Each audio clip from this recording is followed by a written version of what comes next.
நாகப்பட்டினம் மாவட்டம் திட்டச்சேரி அடுத்த கொந்தகை கிராமத்தைச் சேர்ந்தவர் கருணாநிதி.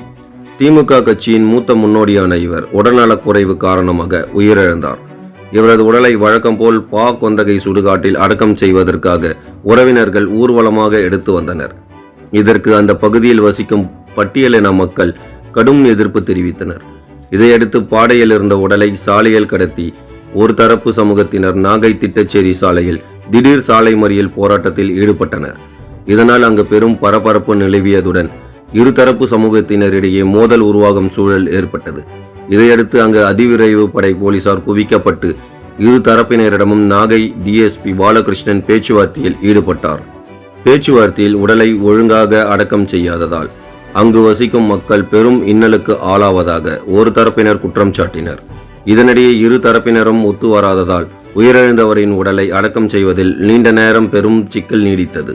இதையடுத்து அங்கு வந்த நாகை எஸ்பி ஹர்ஷிங் இரு தரப்பு சமூகத்தினரிடம் பேச்சுவார்த்தை நடத்தி உடலை அடக்கம் செய்ய சம்மதம் பெற்றார்.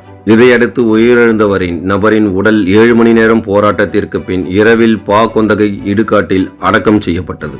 பட்டியலின மக்கள் வசிக்கும் அருகில் மற்றொரு சமூகத்தினரின் உடலை அடக்கம் செய்ய கடும் எதிர்ப்பு எழுந்த விவகாரத்தில் அவர்களை கண்டித்து பாடையில் இருந்த உடலை சாலையில் போட்டு ஒரு தரப்பு சமூகத்தினரின் 7 மணி நேரம் போராட்டம் நடத்திய சம்பவம் திட்டச்சேரி பகுதியில் பெரும் பரபரப்பை ஏற்படுத்தியது. செய்திகளை உண்மைத்தன்மையுடன் உடனுக்குடன் தெரிந்து கொள்ள தி கிரேட் இந்தியா நியூஸ் சேனலுக்கு சப்ஸ்கிரைப் செய்து எங்களுடன் இணைந்திருங்கள் எப்போதும்.